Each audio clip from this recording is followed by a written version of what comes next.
সবশেষ ১৯৬৫ সালে চিরপ্রতিদ্বন্দ্বী আর্জেন্টিনা থেকে ফিলিপো নুনেজকে উড়িয়ে এনেছিল ব্রাজিল। সেলেসাওদের কোচের দায়িত্ব পালন করেছিলেন সেই আর্জেন্টাইন। এরপর প্রায় ৬০ বছর পেরিয়ে যাওয়ার পর এবার বিদেশি কোনো কোচের অধীনে খেলতে নামবে সেলেসাওরা। ৬০ বছর পর বিদেশি কোচকেই নিজেদের হেড কোচের দায়িত্ব দিয়েছে ব্রাজিল ফুটবল। লম্বা সময় ধরে ইটালিয়ান কোচ কার্লো আনচেলত্তিকে দলে নেওয়ার চেষ্টা করে আসছিল ব্রাজিল। তবে রিয়াল মাদ্রিদের সঙ্গে চুক্তি থাকায় কার্লো আনচেলত্তি ব্রাজিলের সেই সমস্ত প্রস্তাবকে প্রত্যাখ্যান করেছে।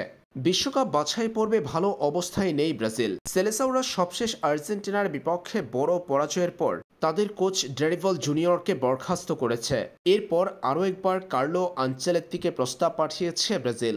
একে একে ২ দফায় কার্লো আনচেলত্তিকে প্রস্তাব পাঠানোর পর শেষ পর্যন্ত রিয়ালের সঙ্গে সম্পর্ক ছিন্ন করে ইটালিয়ান এই কোচ যোগ দিয়েছেন ব্রাজিলে। চূড়ান্তভাবে confederation of Brazil football Carlo Ancelotti যোগ দেওয়ার বিষয়টি জানিয়েছে।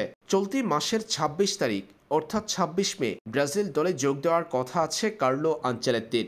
সবকিছু ঠিক থাকলে ভিনিসিয়াস জুনিয়র, নেইমার জুনিয়রদের ডাগ আউটে কার্লো আনচেলত্তিকে দেখা যাবে ২০২৬ বিশ্বকাপ পর্যন্ত।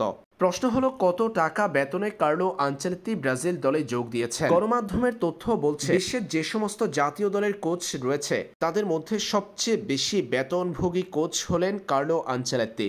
স্প্যানিশ দৈনিকের খবর, কার্লো আনচেলত্তিকে ব্রাজিল প্রতি মাসে $৮৫,০০০ বেতন দিবে। বাৎসরিক কার্লো আনচেলত্তি পাবেন $১০ মিলিয়ন, যেটা প্রায় $১ কোটি।